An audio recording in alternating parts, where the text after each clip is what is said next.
नमस्कार। राधे राधे, हर हर महादेव। मैं आपका आचार्य देव आपके लिए जय माता की जय जगदम्ब। नवरात्रि आरंभ होने वाली है, शारदीय नवरात्रि। इस संसार में शक्ति के बिना कुछ भी नहीं है।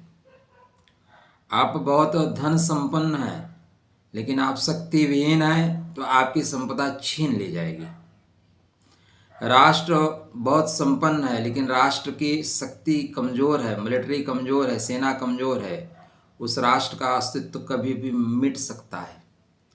तो आप कहाँ रहते हैं, किस माहौल में रहते हैं? आप बहुत पद पे हैं, प्रतिष्ठा पे हैं, लेकिन आपके मित्रगण नहीं, आपके अंदर शक्ति नहीं है, तो कभी भी आपके ऊपर आक्रमण हो सकता है और आपकी चीज़ें छीन ली जा सकती हैं। आप देखिए बड़े बड़े देशों में क्या हो रहा है, बांग्लादेश में क्या हुआ, या जहाँ भी आप रहते हैं, ये छोटे पैजामे की नज़र हर जगह आपके ऊपर है। देखो, संसार में जो दे सकता है वो देवता है, जो प्राप्त करता है वो मानव है, और जो छीन लेता है वो राक्षस है। और इनकी नज़र छीनने पे है। बोल देंगे ये हमारे बोर्ड के अनुसार मेरी ज़मीनें हैं, क्या कर लोगे। शक्ति अर्जन का पर्व आ रहा है, नवरात्रि का पर्व आ रहा है। नवरात्रि पर्व की आपको मंगलमय शुभकामना। आदिशक्ति जगदम्बा आपके ऊपर कृपा करें। सिर्फ शुभकामना से काम नहीं चलेगा, शक्ति अर्जन करिए, शक्ति एकत्रित करिए, शक्तिमान बनिए। इस दुनिया में अगर आपके पास शक्ति है तो लोग आपसे कतरा के निकल जाएंगे। आप रोड पे चल रहे हैं, रोड पे कहीं गाय भैंस कुत्ते या जानवर मिल गए, आप हारन मारोगे, धक्का मारते हुए निकल जाओगे।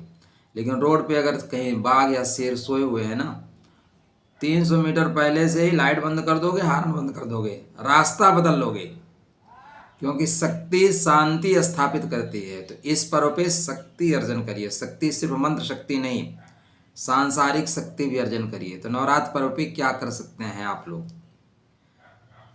नवरात्रि 9 तरह की शक्तियों को जागृत करने का पर्व है।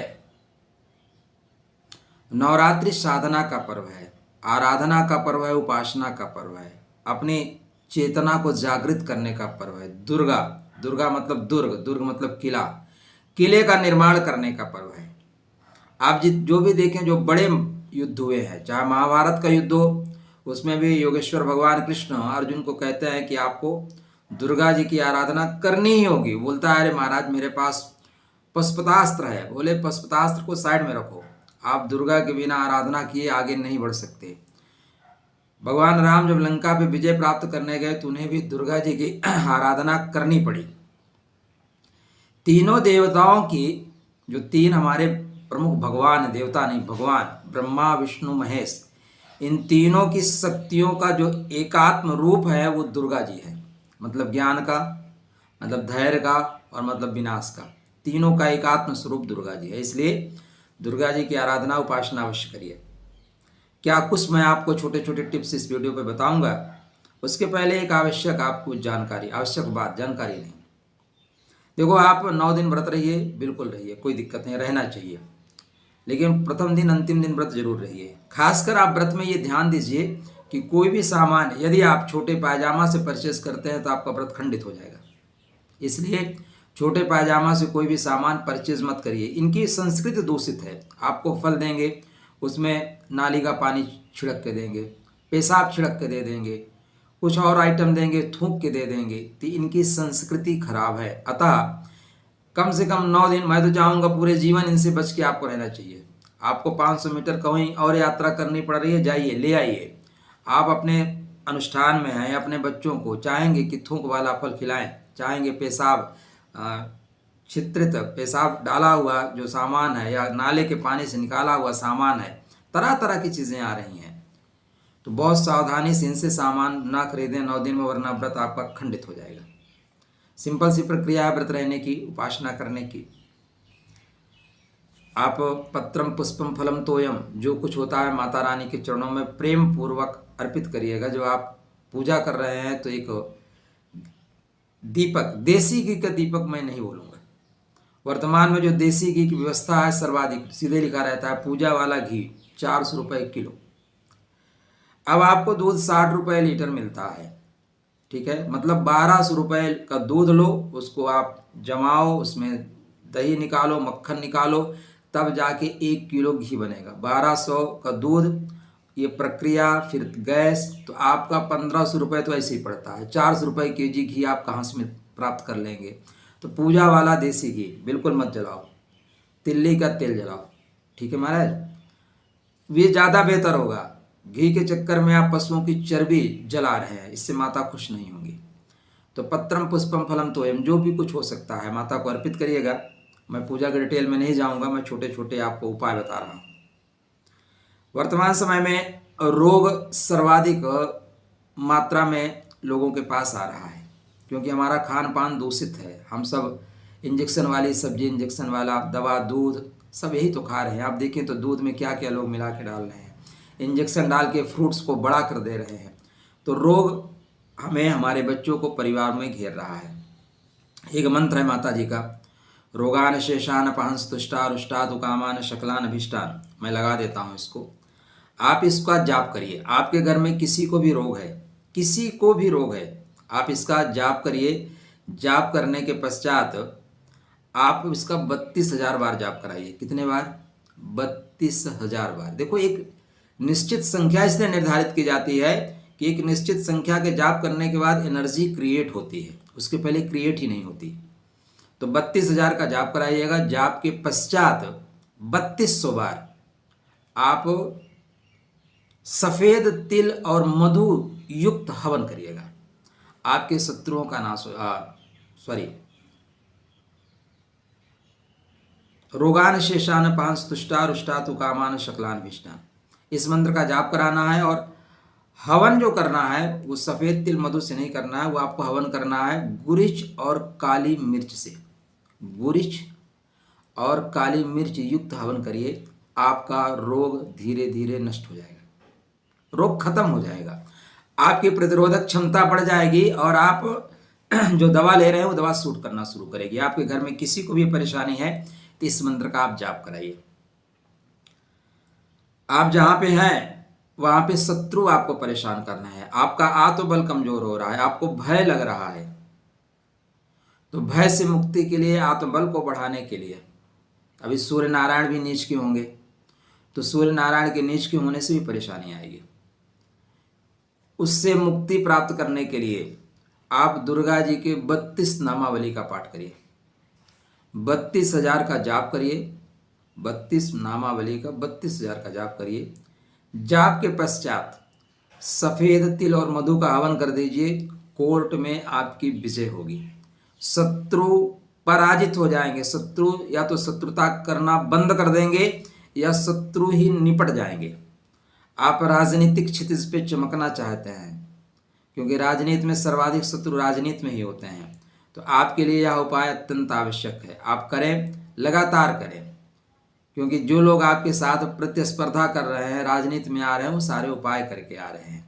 ये जो बड़े लोग हैं ना, तथाकथित जिनके पास पद प्रतिष्ठा है, ये सामने सब विरोध करते हैं ज्योतिषी का, पंडित जी लोगों का, कर्मकांडियों का, लेकिन आप इनसे चुप मिलिए तो इनके घर में कोई न कोई प्रोग्राम चलता रहता है। ये इनका राजनीतिक एजेंडा होता है। तो आप दुर्गा जी के 32 नामावली का जाप करिए, खुद करिए या करवाइए 32,000 बार, और सफ़ेद तिल और मधु युक्त हवन करिए, निश्चित रूप से आराम मिलेगा। पॉइंट याद रखिएगा, 32,000 जब जाप कर रहे हैं तो 3200 बार हवन करेंगे, ठीक है। ये ऐसा नहीं कि 2 माला कर देते हैं, नहीं, मज़ा आएगा।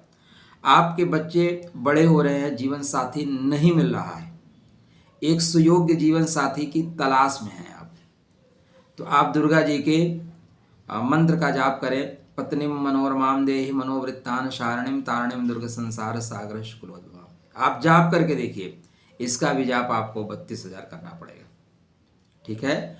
और जाप के पश्चात 3200 बार हवन करवाइए, निश्चित रूप से आपको आराम मिलेगा, डेफिनेटली मिलेगा। हाँ, लेकिन भाई करना पड़ेगा। आप सोचो बिना किए कुछ होगा, तो बिना किए संसार में कुछ भी नहीं होता, करना तो पड़ेगा। एक और समस्या वर्तमान में भयावह है, सबके जीवन में भयावह समस्या बनी हुई है, आप लोगों के लाइफ में ज़्यादा है। देखो, जब चंद्रमा नीच राशि में हो जाए ना, तो चंद्रमा सुख का मूल होता है। किसका? सुख का मूल। सुख का मूल में कमी आ जाए तो आर्थिक परेशानी, स्वास्थ्य संबंधी परेशानी, दाम्पत्य जीवन में परेशानी, तो वैवाहिक जीवन में जिसको परेशानी ज़्यादा है उसके लिए यह 9 दिन आप प्रयोग करके देखें और 9 दिन के पश्चात ही आपको आराम मिलेगा, नहीं 42 दिन में आपको डेफिनेटली आराम मिलेगा। मंत्र है ओम धाम धीम जटे पत्नीम वाम भीम वागधीश्वरी क्राम क्रीम कालिका देवी श्याम सिंह में शुभ करो। आप इसका भी अधिक से अधिक मात्रा में, मैं तो कहूँगा कि भाई हर चीज़ 32 बार करिए, 32,000 बार करिए। फिर भी आप यथा योग्य कर सकते हैं तो करिए, जितना आपकी सामर्थ्य है, जितना आपकी क्षमता है, उस क्षमता और सामर्थ्य के अनुसार आपको यह उपाय करना चाहिए। उसके पश्चात आप हवन करिए। हवन में गूगल या कोई भी जो हवन सामग्री आपको मिल सकती है उसका आप उपयोग करें। निश्चित रूप से आप देखेंगे कि आपके परिवार में जो शांति है, शांति की स्थापना होने शुरू हो जाएगी। और घर में शांति रहेगी तो बाहर आप शांति बना ले जाएंगे। जब घर में अशांति होगी तो बाहर शांति नहीं होगी।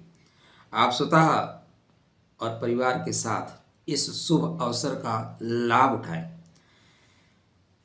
शक्ति आराधना का पर्व है और हम लोग थोड़े से इम्पोर्टेंसी के कारक हो गए, हमें इम्पोर्टेंसी का कारक बना दिया गया। जैसे आपको अगर भावनात्मक हमें यूज करना है तो मैं आपसे बोलूँगा सर आप बहुत अच्छे हैं। अच्छा, चैनल को सब्सक्राइब किया कि नहीं? नहीं किया है तो कर लो, ठीक है, आप अच्छे ही हैं इसलिए कर लीजिए। तो आपको भावनात्मक कमजोर किया जाएगा। आपके परिवार वाले भी आपसे काम करवाना चाहते हैं तो भावनात्मक कमजोर किया जाएगा। इसलिए समाज में आप लोगों को कहा गया अरे भाई आप तो बड़े भाई हैं, आपका मैं घर भी हड़प लूँगा कोई दिक्कत नहीं है, आपके प्रॉपर्टी भी हड़प लूँगा कोई दिक्कत नहीं है, क्योंकि आपको भाईचारा में उलझा के मैं आपको चारा बना दूंगा। तो कृपया भाईचारा में चारा मत बनिएगा, कुछ नहीं होता। जो अपने भाई के भाई नहीं है वो आपके भाई कैसे हैं? वो सिर्फ और सिर्फ आपके लिए कसाई है, ठीक है। इसलिए किनसे रिश्ता रखना है और किनसे रिश्ता नहीं रखना है यह आपके लिए आवश्यक है। जैसे जीवन में खान पान में आपको पता है किसके साथ खाना है, क्या खाना है, क्या नहीं खाना है, उसी तरह सामाजिक जीवन में यह जानना बहुत आवश्यक है किनके साथ उठना बैठना है, किनके साथ उठना बैठना नहीं है। देखिए आपको लग सकता है कि ज्योतिष के क्षेत्र की ये बातें नहीं है, हाँ बिल्कुल सही हैं, लेकिन ज्योतिष इतना छोटा नहीं है। ज्योतिष जीवन जीने का विषय है और समाज का वातावरण का प्रभाव आपके ऊपर पड़ेगा, ठीक है। जब आपके ऊपर आक्रमण होगा ये भाईचारा सारा रखा का रखा रह जाएगा। इसलिए संघ में रहिए, अपने लोगों के साथ रहिए, अपनों का साथ दीजिए, ठीक है। 9 तरह की जो शक्तियां हैं सारे संबंधों को ठीक करने के लिए हैं। तो आदि शक्ति का पर्व आपके लिए मंगलमय हो, कल्याणकारी हो। विजयदशमी के दिन सिद्ध करने का मुहूर्त है, शुद्ध होने का मुहूर्त है। एक कलश की स्थापना करिएगा, एक ध्वजा अपने घर पे जरूर लगाइएगा। बहुत लाल कलर का प्रयोग मत करिएगा, अपने राशि के अनुसार प्रयोग करिएगा, ठीक है। इस बीच में कन्याओं को खाना खिलाना आपके लाभ को बढ़ा देगा, तो कन्याओं का खाना खिलाएं, उनको सम्मान करें। आपकी माँ हो या आपके बच्चों की माँ हो, देखिए आप जगत माता की आराधना कर रहे हैं और आप अपने घर में अपने बच्चों की माँ या अपनी माँ की अवहेलना कर रहे हैं, आपकी पूजा नहीं लगेगी, आपकी पूजा फलवती नहीं होगी। इसलिए सबका सम्मान करते हुए चलिए। देखिए हम जिस संस्कृत के हैं उस संस्कृत में जो हमें दे सकता है उसको हम देवता मान लेते हैं। पीपल ऑक्सीजन देता है इसलिए उसको देवता मान लिए। नदी जल देती है इसलिए नदी को भी हम देवी मान लिए। पृथ्वी हमें खाना खिलाती है, पृथ्वी को माता मान लिए। हम वो लोग हैं जो हमें देता है उसको हम देवता मान लेते हैं। तो आप मनुष्य हैं, मनुष्यता विद्यमान रहे, किंतु जो छीन लेता है उसको राक्षस कहते हैं। और राक्षस आपके यत्र तत्र सर्वत्र है। तो खुद जागृत रहिएगा, दूसरों को जागृत करिएगा। विजयदशमी का पर्व सिद्ध करने का, शुद्ध होने का, तो कोई भी आपको सिद्धि चाहिए, कुछ मंत्र अनुष्ठान करना है, करके रखिएगा। कोई न कोई एक अपने घर में अस्त्र रखना शुरू करिए। जरूरी नहीं है, लेकिन जिस दिन आपदा आएगी उस दिन आपको शांति भाईचारा का पाठ ठीक नहीं रहेगा। नारियल काटने वाला ही रख लीजिए, नारियल काटने को काम देगा, ठीक है ना। कुछ न कुछ घर में रखिए। हमारे कोई भी देवी देवता अस्त्र शस्त्र से सुसज्जित मिलेंगे आपको, कोई भी देख लो, लेकिन हम लोगों को इम्पोर्टेंसी का पाठ पढ़ा दिया गया, ठीक है ना। अहिंसा, अहिंसा परमो धर्मा, हिंसा धर्म तथैव च। शांति बंदूक की नली नहीं तोप की नली से निकलती है, ठीक है मित्र। आप देखिए वर्तमान विश्व में क्या हो रहा है। जो शक्तिमान है वही शांति स्थापित कर रहा है, जो शक्तिमान नहीं है वो भाग रहा है, धुआं धुआं हो रहा है। इसलिए अपने आप को शक्तिमान रखिए। तो ये पर्व आपके लिए बेहतर हो। लक्ष्मी आराधना के लिए अभी आप दीपावली पर उपयोग करिएगा। हम करते क्या है कि एक ही चीज़, एक ही पॉइंट को लेके उसमें सारी चीज़ें ऐड करना चाहते हैं। भाई हमें घर भी मिल जाए, लक्ष्मी भी मिल जाए, गाड़ी भी मिल जाए, पैसे भी ज़्यादा आ जाए। सब कुछ एक साथ नहीं होता। एक ही साधे सब सधे, सब साधे सब जाए। ये शक्ति अर्जन का पर्व है, यहाँ पे सिर्फ शक्ति की बात करिए, ठीक है। अभी लक्ष्मी अर्जन का पर्व आएगा, हम वहाँ पे लक्ष्मी जी की बात करेंगे। हर जगह एक एक फीट गड्ढा खोदोगे, जीवन में पूरी जिंदगी गड्ढा खोदते रह जाओ, कभी पानी नहीं निकलेगा।